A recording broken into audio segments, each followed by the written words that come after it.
Okay, welcome back. Last time we dueled Rex Raptor and Tewkesbury, and we managed to have a pretty convincing and quick win. We then had a not very convincing and slow win against Bones the Necromancer in Exeter.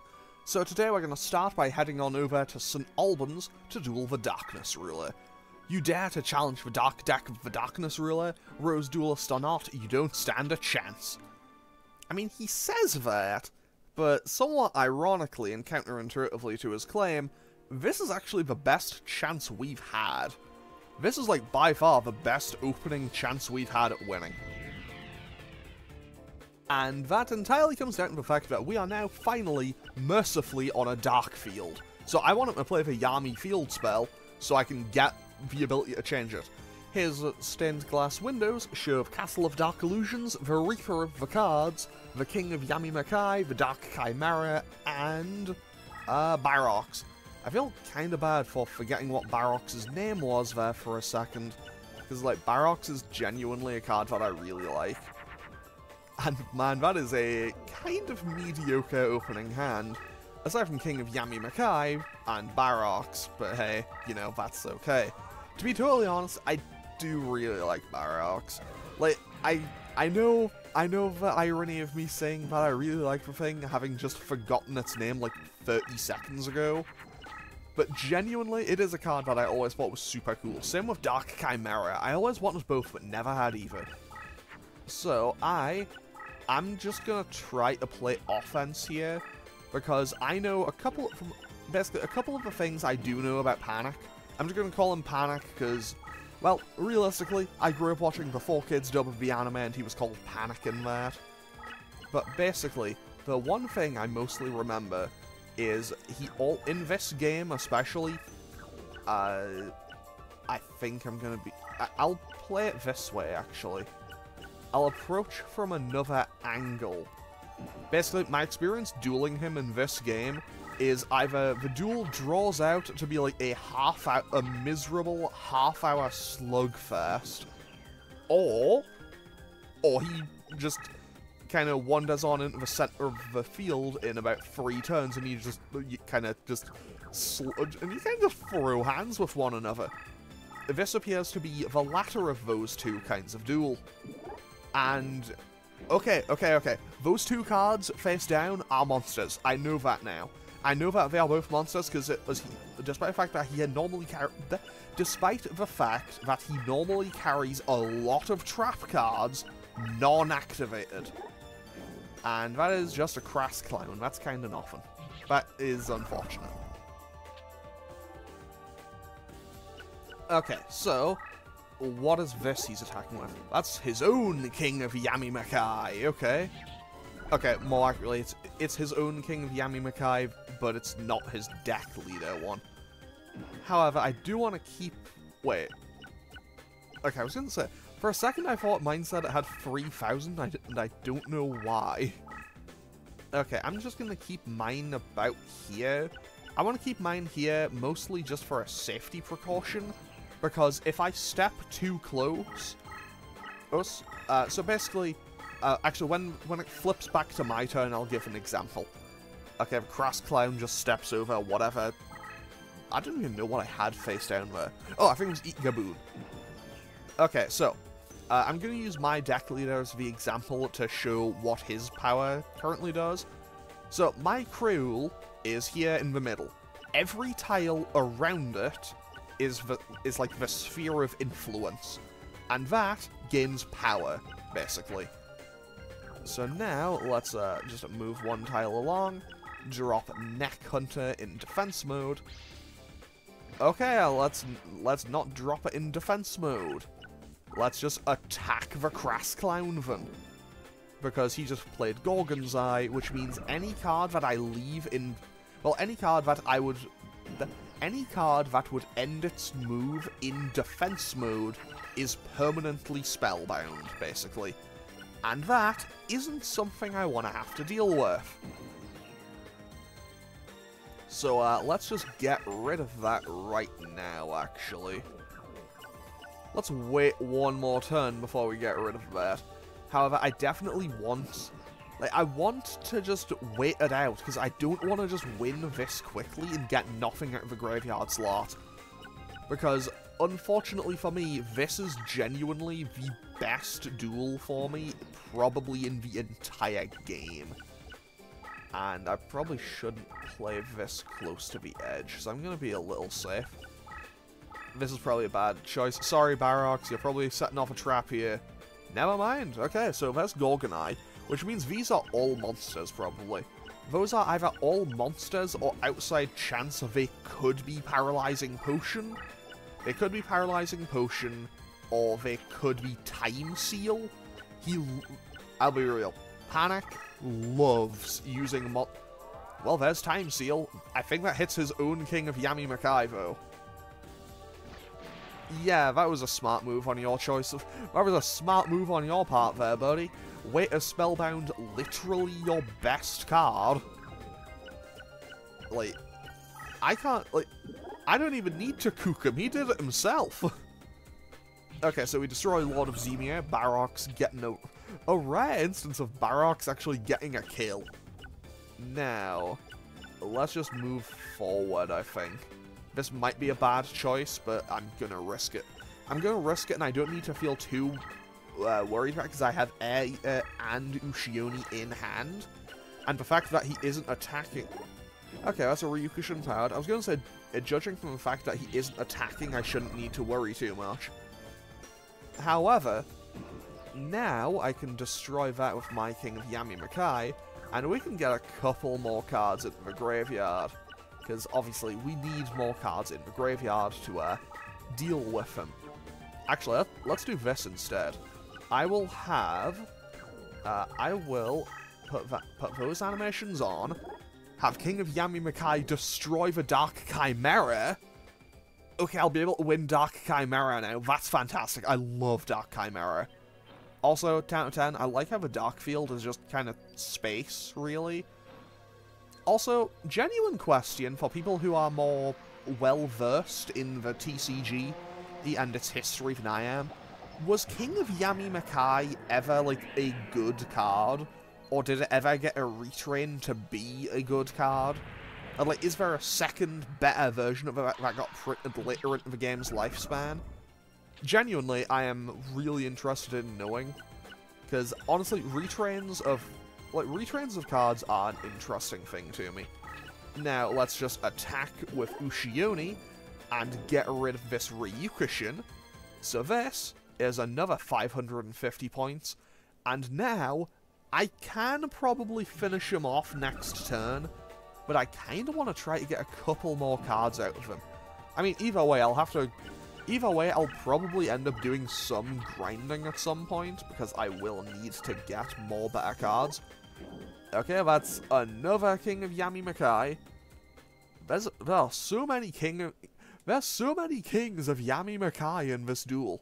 There's like the one, like there's that one. There's my one that just got destroyed. There's his deck leader. There's his one that's eternally spellbound.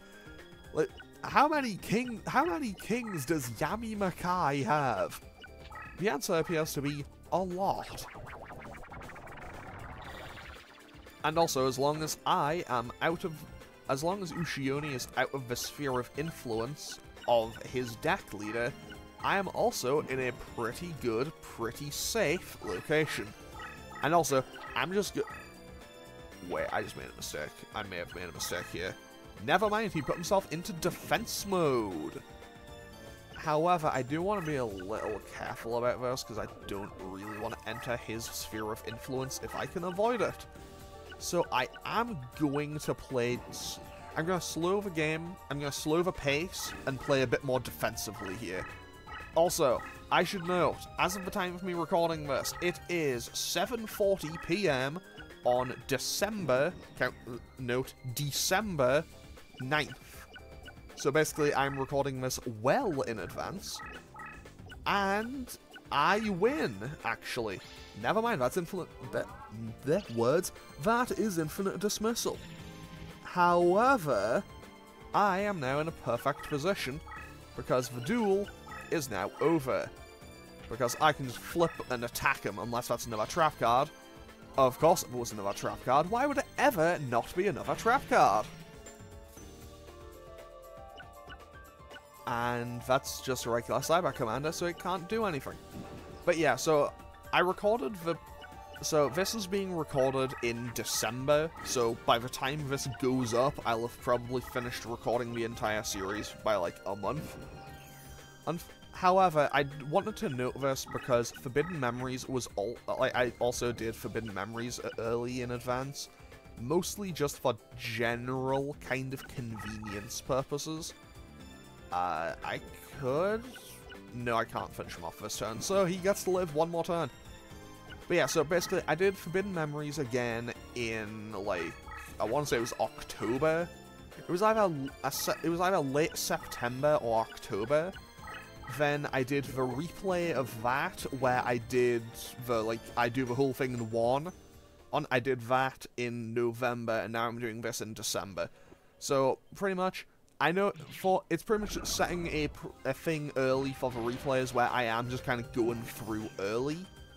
It's mostly just a convenience thing for me, and also because, and it's nice to have just kind of a little kind of built-up backlog of stuff I already have recorded, just on the off chance that I encounter an issue, just on the off chance that I run into an issue or anything, so, yeah, I basically just have some things done ahead of time.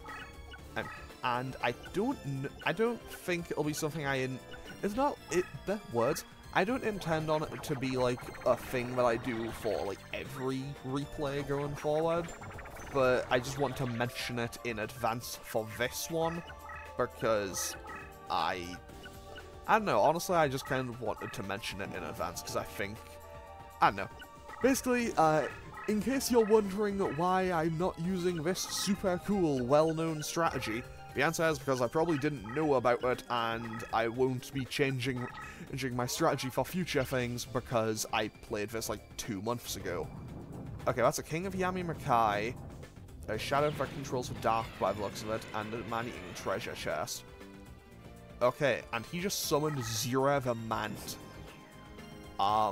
This is pretty bad for me, actually. I do not really want to have to deal with Zira the Mant. Zira the Mant is kind of strong. However, I won't need to deal with Zira the Mant. I'll have to deal with Zira the Mant. And actually, I can deal with Zira the Mant. This man played an entire ritual to summon this thing and then sacrificed it in one turn. I hate this game's AI sometimes. Like, I hate this game's AI sometimes just because it's so stupid. Okay. It's fine. It's fine. It's fine. I'm not tilted. I'm not getting tilted at the game being stupid.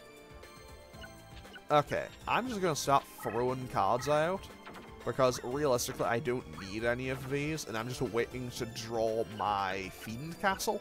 I do kind of feel bad that Neck Hunter is still just kind of there. I still have another one in the deck somewhere, I think, so that should be okay. And congratulations, you played yourself. Wait to just walk into that idiot.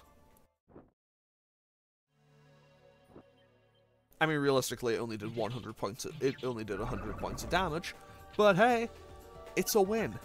It's a win, and now I can just make my monsters move even closer if need be. Do I draw my Fiend Castle yet? No, I do not. That's a little bit on the inconvenient side. But on the plus side, there's another infinite dismissal. Man, this man loves dismissal. Okay, so let's just move Ushioni across, because now he has to move down. He has to move down, and I can finish him off. He can't win from here. Oh, right. I can't do much here. So, I'll play a Paralyzing Potion here, and if he flips that card face up, never mind. I was gonna say, if he flips that card face up, wait, I can force him into a surrender here, I think. Or at least, no, wait, I can't. I can't force him into a surrender here, and I shouldn't try to. But what if I did, though? No, I'll just go for the attack. I'll just go and finish him. I'll just finish him off. I'll just finish him off, because honestly, I know what happens when I get overconfident. I lose, and I make myself look very, very, very stupid. But hey, we take the win, and that's what matters. So, what can we win from the graveyard slots? Ideally, honestly, I would quite like the Zero Ritual. I want the Zero Ritual, and I want Dark Chimera. Those are the two big ones for me, I think. So, let's hopefully try to win these, because I would really like to get both. King of Yami Makai. That's not great. Shadow that controls the dark. That's also not great. Okay, I got Dark Chimera. And yes, I know Dark Chimera is just a monster of 1600 attack points. I know it's not that strong. I just wanted it, okay? I never had the actual card, I just wanted it. Okay, so. No! How can it be? How could I lose? I mean, quite easily. I mean, I'll be real, it took like 15 minutes, because I did not... Like, it took about 15 minutes because I very politely didn't finish him off in like 3 turns. Because, realistically, we nearly threw because we were playing with our food for so long. That's actually okay. And, honestly, okay, so, going into this next duel, I'm going to be making some changes to the deck. So let's add in Dark Chimera. We'll add in Shadow who controls the dark. I want to add in... Where is it? Deck cast, it'll be right down here. It'll be right at the bottom. No? Where? Can I not scroll down? Will the game not let me scroll down? Oh, I was on the wrong stick, that's why. But yeah, Stainstorm will be incredibly important here because it destroys every machine monster on the field. And that could be, honestly, that could be the difference between winning and losing the duel. And I think I'll get rid of one of these Wicked Dragons with an Ursat's head and put in a second copy of King of Yami Makai. Wait, is that a second copy or a third one? I think it's the second one. Yeah, so I have 2 Airs, 2 Kings of Yami Makai, 2 Neck Hunters, and 2 Baroxes. Okay. With that, I'm going to go in and challenge Bandit Keith. To be totally honest, I am not massively confident about winning this duel, but I'm going to give it a shot regardless. So, off we go, up north to Towton. So you've managed to beat a few minor duelists. Well, let's see how you fare against my machine deck. Also, one thing I will say that I do like, the one little detail I like about Bandit Keith in this game, is because since the game is set in the UK, his US flag bandana is actually changed to be a Union Jack one. However, this is still not historically accurate because the Union Jack flag wouldn't be adopted for use for like another 120 years or something. I will bring up, if I recall correct, if I remember, I'll bring up a thing to say like when exactly it was brought in. So his stained glass windows are Metal Zoa, the slot machine. I can't tell what that thing is. I want to say it's Barrel Dragon, but I don't know. Then he has the Pendulum Machine and the Launcher Spider, but I don't know what that second thing was. It looks weird though, so it could be anything. Okay, well, let's see here. What is our opening hand? That would be a great opening hand if I had other things. So here's the general kind of situation I'm looking at here. My best chance of winning this duel, honestly, it kind of scares me whenever I see the game just kind of float across the entire hand and power something up twice in one turn. That is never a good sign. So I'm just gonna put Neck Hunter down here and just put it in defense mode and hope for the best. The only kind of saving grace I can think of that I get from that is the knowledge that because it was a turn 1 move, it's probably only like in the maybe like low 2000s. Like at worst I think that's like 2300. But yeah, basically I am in a situation where I don't think I can actually win this duel, but I did want to press on and make an attempt. However, I also wanted to... Basically, for this playthrough, what I intend on doing... I think I mentioned this in the last episode, but I want to mention it again here. The general plan that I want to approach this playthrough with is I want to show almost everything, basically. So I want to show every win and every loss. I might, just for convenience purposes, I might make some cuts and just like cut out any grinding that I do. Because I think, to be totally honest, it's entirely possible that I might have to do some grinding. I may have to do some grinding to be able to beat Bandit Keith. Either that or just get a series of pretty lucky draws. Anything could happen, but, you know, that's just the nature of the game sometimes. Okay, so... I am actually going to move Dragon Zombie across here. I'll move Dragon Zombie across here, I'll move Neck Hunter there, I'll move one step back across, and then I'll put Phantom Dewan down. So now when Phantom Dewan gets attacked, whatever he powered up on turn 1 is going to get spellbound for 3 turns, and I'll be able to know what it is. So, what was it? It was a Ground Attacker Bugroth. That is at 3,000 attack points! That is at 3,000! That's almost as much of a it's his most powerful monster. Like, his most powerful monster is the Barrel Dragon, and it's almost as strong as that. No, Barrel Dragon would be at 3,100. Barrel Dragon, when he eventually plays it, will naturally be at 3,100, because it's 2,600 plus 500 plus the 500 from the field power bonus. But yeah, so pretty much, I do think this one is going to be our first loss, unfortunately. But I do just want to keep all of these in. When I do grinding, I will probably I'll probably do that off screen, because it'll mostly just be me just like playing against. Honestly, it'll probably just be me playing against Panik a few times to get better cards, like to get better fiends, to get more power-ups for said fiends, and just kind of set up in such a way where I feel like I'll be able to do something. Either that or just until I get a Yami field spell. Because a Yami field spell, being able to change the field to the darkness, would be incredibly helpful to me.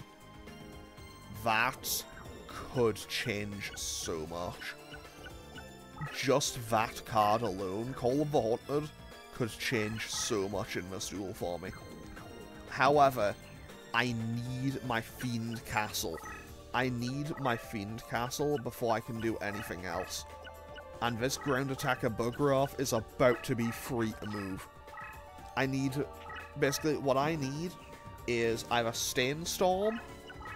Okay, I am just going to sack all of these. I feel really bad for having to do so, but I feel bad for having to do it this way, but sometimes you've just got to do what you have to do. So let's just turn the animations off. Fortunately, I have like 3 or 4 turns before this Ground Attacker Bugroth arrives, basically. Fortunately, it's choosing to actually go through all of my monsters. Like, I'm glad that it's going through all of my monsters and not just, you know, going the sideways path. Because if it just approached from the side, I would be pretty much done for. Also, I've just remembered, I've had Dragon Zombie just kind of sat here for like 7 turns doing nothing. And Paralyzing Potion could be super helpful here, is what I would be saying if I wasn't in a situation where I knew that machines don't gain any benefit from it. However, what I can do is infect it with the Paralyzing Potion, and then when it gets flipped face up, is up in 2 turns when Ground Attacker Bugroth attacks it, it will still activate its effect, and then spellbind it for 3 turns. And spellbinding it for those 3 turns could honestly do a whole lot for me. It could be a very nice thing to have. Also, Ground Attacker Bugroff has never been this much of a threat for anyone, I don't think. I'm sure that there's probably been... Like, I'm sure that at some point, someone on Earth, like, had a friend, or was someone, who religiously loved Ground Attacker Bugroff as a card, and just, like, made it the ace of their deck, and just gave it all the power-ups, but still. Okay, so... That's also... Fiend's Hand is also an option. Fiend's Hand is also an option, but it's probably one I should save for another plan. However, I can use that to just buy me a little bit of space here, because now, when he flips something face up and attacks that, because when he flips whatever that is face up and attacks the Fiend's Hand, that will then be destroyed. Because Fiend's Hand destroys any monster that attacks it. Well, not any monster that attacks it, but the monster that destroys it gets dragged down with it. And that was a Pendulum Machine, okay. Not exactly the most powerful card in the world, but a nice thing to get rid of regardless. So the Pendulum Machine gets dragged down into the grave with our Fiend's Hand. And now... I still need my Fiend's Castle. I still need my Fiend Castle before I can do anything here. Although if I draw Stainstorm, I can do a whole lot with it. I will put these two down and keep moving, I suppose, because realistically I can't do a whole lot else. Fortunately for me, I know for a fact that Shadow that controls the Dark will stop that Ground Attacker Bugroff for 3 turns here, and I don't need to worry about putting, whatchamacallit, into attack mode. Oh wait, I've made a mistake here, because Shadow that controls the Dark is still stuck in attack mode, and that's a Karibo. Okay, that's just a Dice Armadillo. Wait, that's just Dice Armadillo. I can handle that. Like, I can probably handle that. Also, I don't know how the effect would change that. But I think it's something I might need to learn in a hurry. You know what? It's an effect I'm going to have to learn right now. So I activate Call of the Haunted to turn my my 2 living monsters into some zombies. So now I attack and destroy the Dice Armadillo. However, the question now simply becomes, since this has been turned into a zombie, do these change? If I draw Fiend Castle, will it still work on it? That's kind of the question I need to know the answer to. Because, honestly, if it doesn't, I have shot myself in the foot massively. Because, honestly, if that doesn't work, I have completely just ruined any chance I had of this comeback. I mean, even still, even if it does work, I feel like the comeback is, not exactly a safe one, to say the least. But on the plus side, I can get rid of this Shadow that controls the Dark. And that, if nothing else, provides me a little bit of safety. And also, I feel a bit more comfortable fighting Keith, just in general, because his deck leader doesn't have... his deck leader's effect actually does nothing. Nothing, I think. Because it says it's like, oh, you can move more. It's like, it increases... Okay, let's see here. Yeah, movement boost for same type friendlies. So, I assume that would have some effect, but because he's always on a wasteland field, he always has the boost anyway, so it's not like it makes any difference whatsoever.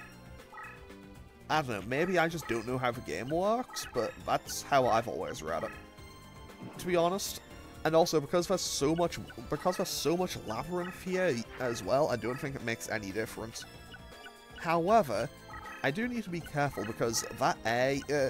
as much as I do like having A here, if he plays Launcher Spider or powers up anything, I'm in a bad spot.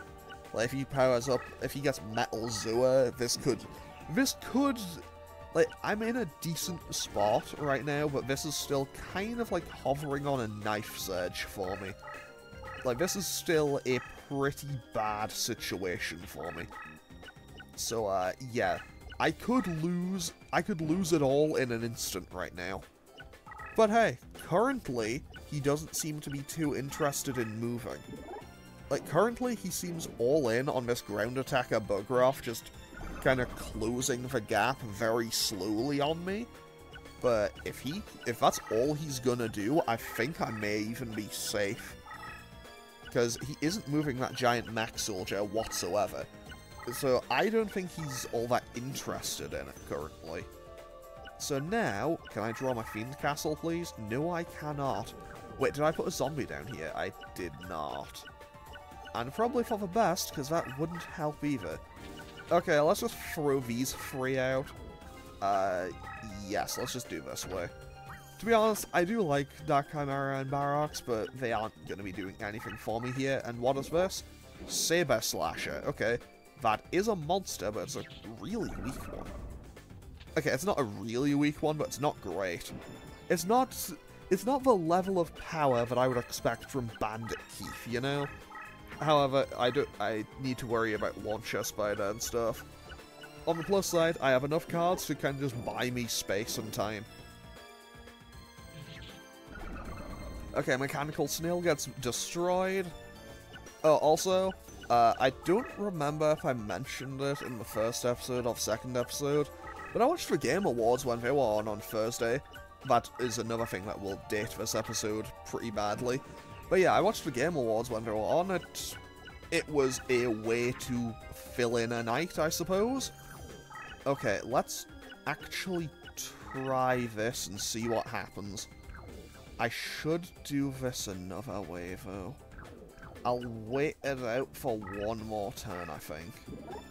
Gatekeeper gets destroyed, okay. I know Gatekeeper and Royal Guard are two cards that are very similar. I think that might be a third one. No, wait, I was thinking of Steel Ogre Grotto too, so, forget I said anything. I think... Yeah, I need to play faster here, and I also need to play behind me. Wait, I don't think I played anything. I didn't play anything at all last turn. No. Oh no, oh, I did not make my line of defense. I didn't build up my line of defense at all last turn. I still have space. I still have a little bit of time. But this could go real bad, real fast, if I'm not careful. Okay, so... I'll play Fiend Castle, and I'll just move it forward. I'll play Fiend Castle, and hopefully I'll be okay. Because if I get it up to 3100, it might be okay, and I can just breeze through stuff. Although I am fully aware that I'm about to cause a situation. Where the entire setup of the field is my monster is chasing his deck leader, and his monster is chasing my deck leader, and everything I knew has just flipped upside down because I can't win now. Yep, that's it. I lose. I lose now. Because, genuinely, I can't do anything now. All of my monsters will get overpowered by this. Like, every monster I have gets overpowered. Like, there's nothing I can actually do to fight him currently. So, I am going to have to actually surrender this one, because, realistically, I get surrounded in, like, 2 more turns, and I can't actually win from that position. Okay, so I am going to go and... So what I'm going to do is I'm going to probably go and duel Panik 1 or 2 more times in between episodes, just to try to get some better cards and change the deck up a little bit. Actually, no wait, I can do one more thing first, because I've played 5 duels now. I don't think you need to win them, I think you just need to play 5. And I should be able to use the reincarnation mechanic. Right? Yes, I can. So, reincarnation is a mechanic unique to this game. What's the most expensive card I have? Honestly, I'll probably win another one back, back from him while I'm grinding. So I'll use King of Yami-Makai for this. So, King of Yami-Makai, and any other card that you have, can be reincarnated. Did I break it? Why can't I do it? Oh wait, do I need to have a full deck? I'll just put a Wicked Dragon with you, so let's head back in then. Okay, so, basically, reincarnation is you lose one card and you gain 3 cards in its place. So, we lose that, but we gain a Giant Soldier of Stone, that's kinda nice. A Skelgon, that's also very nice. And a Machine Attacker. Honestly, if I'm being totally honest, all of those are really good. Those are super good to have. Like, that is huge. And all of them gain benefits. Like, all of them gain benefits from the Wasteland field. All of them gain benefit on Wasteland, so they are even good against Keith. Okay, you know what? I'm gonna save and end off today's episode. And I might just try and duel him again straight away. Either way, I'm gonna save and end off today's episode here. To be totally honest, Keith was one of the main duelists I was worried about in this playthrough. So I'm gonna save and end off today's episode here. As always, feel free to leave a comment or click any buttons down below if you feel so inclined, and I will hopefully see you all next time, where we'll hopefully manage to beat Bandit Keith. Okay, thanks for watching. Later.